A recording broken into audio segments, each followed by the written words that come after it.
Bayangkan kamu melangkah ke gerbang yang menutup dunia luar, suara bacaan mengalun, langkah santri menggema, dan setiap sudut menyimpan kisah pengorbanan dan harapan. Di Cirebon, sebelah demi sebelah pondok menyimpan cerita yang tidak hanya tentang ilmu, tetapi tentang pembentukan hati. Ikuti saya menyusuri 16 pondok ini, dari yang tradisional hingga yang menggabungkan sains, dan temukan satu pelajaran, ilmu terbaik lahir dari ketulusan. 16. Pondok Pesantren Tarbiyatul Banin, Cirebon. Pondok ini lahir dari gagasan orang tua yang rindu melihat anaknya tumbuh dalam lingkungan yang kuat akhlak dan ilmunya. Saat pintu asrama pertama dibuka, suasana masih sederhana, namun visi pengasuh jelas, membentuk pribadi yang berilmu dan santun. Kegiatan harian dimulai dari tadarus pagi, halaqah kitab, sampai program tahfiz yang sistematis. Sekolah formal yang bermitra dengan pesantren memastikan santri bukan hanya menguasai ilmu agama, tetapi juga kompetensi akademik yang diakui. Peran aktif yayasan dan administrasi pendaftaran terstruktur menunjukkan komitmen terhadap kualitas pendidikan dan kesejahteraan santri. 15. Pondok Pesantren Sains Salman As-Salam, Cirebon.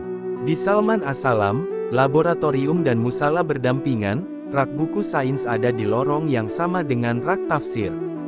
Didirikan oleh alumni Institut Teknologi dan Pondok Modern, pesantren ini sengaja merancang kurikulum yang menyelaraskan metode sains dengan pendidikan KMI ala Gontor dan program tahfiz.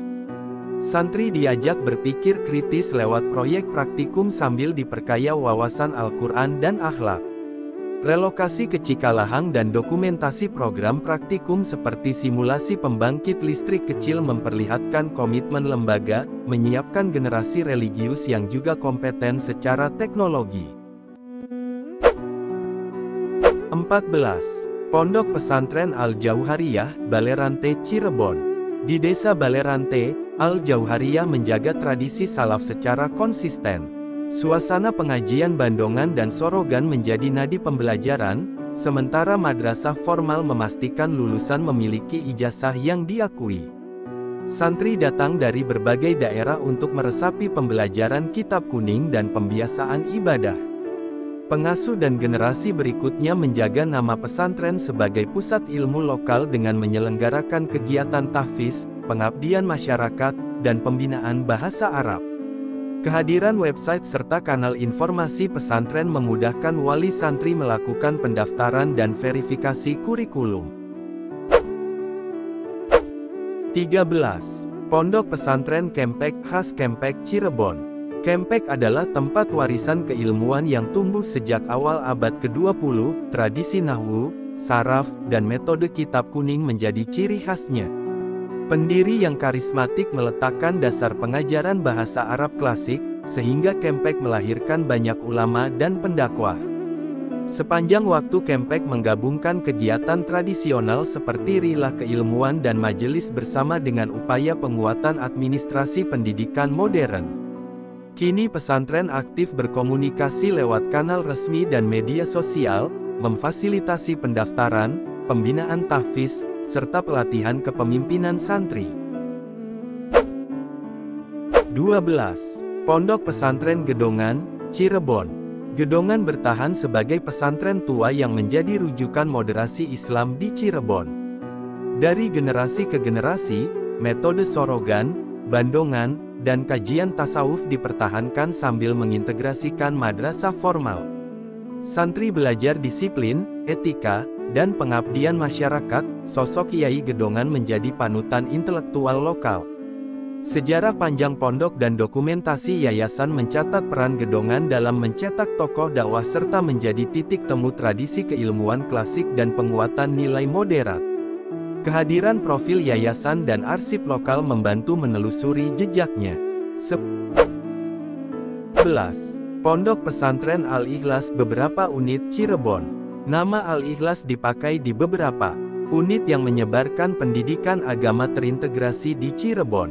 Meski bentuk lembaganya berbeda, semangat pendidikan berakar pada pembinaan akhlak, tahfiz, dan madrasah formal. Unit-unit ini melayani keluarga yang ingin pendidikan agama serasi dengan kurikulum nasional, sambil membangun disiplin dan kebiasaan ibadah. Pengelolaan yayasan serta profil unit menegaskan upaya mengkombinasikan tradisi pesantren dan administrasi modern demi memudahkan layanan PPDB dan transparansi kegiatan.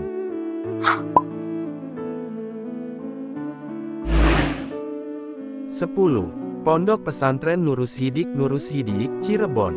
Nurus Hidik menekankan pembelajaran terpadu, penguasaan Al-Quran dan kompetensi modern seperti bahasa asing dan literasi digital. Lulusan yang melanjutkan ke perguruan tinggi bergengsi seperti Al-Azhar menjadi bukti arah pendidikannya.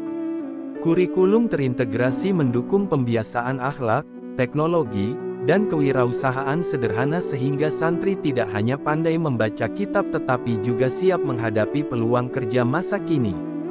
Dokumentasi sekolah dan testimoni alumni memperkuat rekam jejak keberhasilan pengasuhan pendidikan di sini.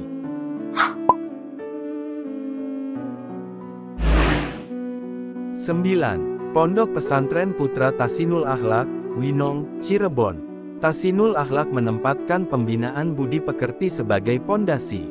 Sejak awal berdiri pada awal abad ke-20, pesantren ini konsisten memadukan pembelajaran Al-Quran yang indah, adab, dan kajian kitab. Suasana asrama mendidik santri menjadi pribadi jujur, lembut, dan bertanggung jawab. Tradisi pengajian, penguatan hafalan, serta kegiatan sosial lokal membentuk lulusan yang berperan sebagai penebar akhlak di lingkungan masing-masing, sebagaimana dilaporkan oleh arsip sejarah lokal.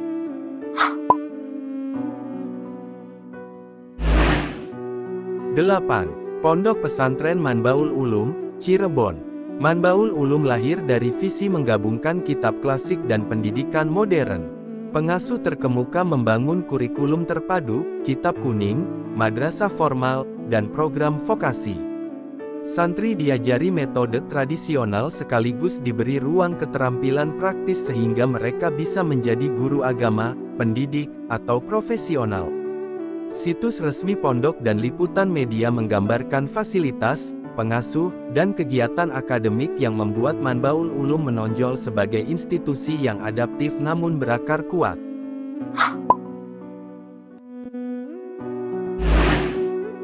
7. Pondok Pesantren Al-Mubarokah, Karangmangu, Cirebon. Al-Mubarokah tumbuh dari inisiatif tokoh lokal yang mendirikan lembaga pendidikan berbasis pesantren. Dimulai dari puluhan santri, kini pondok mengelola madrasah formal hingga tingkat menengah dan program tahfiz. Tradisi pembinaan karakter dan kegiatan lomba tahfiz atau pembinaan kemandirian menjadi ciri khasnya. Dokumentasi lokal dan akun media sosial pesantren merekam aktivitas pembelajaran, kegiatan sosial, dan peran alumni dalam mendukung kesinambungan lembaga.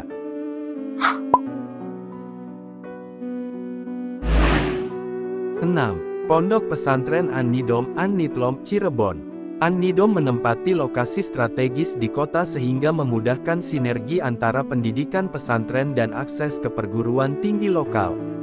Kegiatan harian terstruktur, halaqah kitab di pagi sore, pembelajaran formal, serta aktivitas dakwah ringan di kota. Model pesantren perkotaan ini menekankan kepemimpinan, organisasi intrapesantren, dan pengabdian masyarakat sehingga lulusan siap menjadi aktivis keagamaan sekaligus profesional yang adaptif. Profil pondok dan kanal dokumentasi memperlihatkan dinamika keseharian santri. 5. Pondok Pesantren Ulumuddin Susukan, Cirebon. Ulumuddin berdiri sejak tahun 1967 dengan visi melahirkan generasi Qur'ani yang berwawasan luas. Kurikulum terpadu memadukan tahfiz, kajian kitab, bahasa Arab dan Inggris, serta pendidikan formal yang diakui. Suasana asrama yang hangat, praktik tadarus pagi, dan rutinitas kajian menjadikan pesantren ini sebagai tempat lahirnya guru ngaji dan pendidik yang berintegritas. Laporan profil pondok dan studi lokal menggambarkan upaya manajerial pondok menghadapi tantangan pendidikan modern.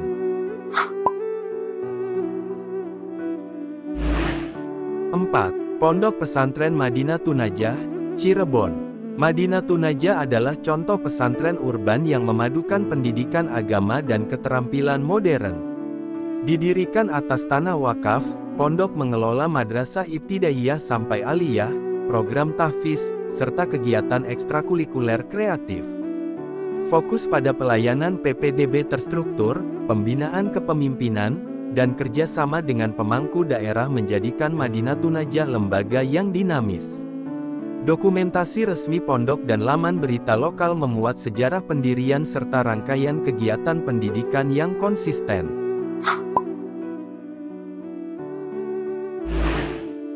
Tiga, Pondok Pesantren Al-Bahjah, Cirebon.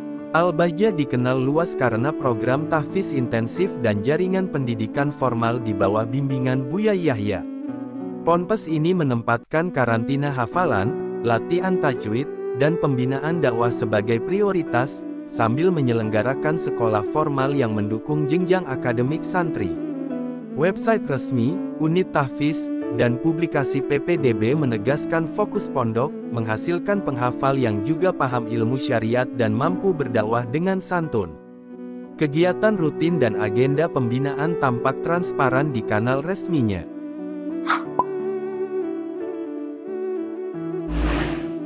2. Pondok Pesantren Babakan Ciwaringin, Cirebon. Babakan Ciwaringin adalah salah satu pesantren tertua di Cirebon, jejaknya kembali ke abad ke-18. Didirikan oleh Ki Jatira, pondok ini menjadi pusat penyebaran ilmu dan penguatan budaya Islam lokal. Lewat pengajian rakyat, majelis ilmu, serta peran kiai sebagai penggerak sosial, Babakan terus mempertahankan tradisi kitab kuning, tarekat, dan pengabdian masyarakat. Liputan sejarah dan sumber Nu merekam kelindan perjuangan pondok sejak masa kolonial hingga perannya sekarang sebagai rujukan pendidikan tradisional.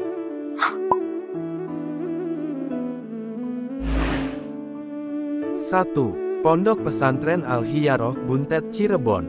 Di puncak kisah ada Al-Hiyaroh, bagian dari tradisi besar Buntet yang melahirkan kiai dan cendekiawan.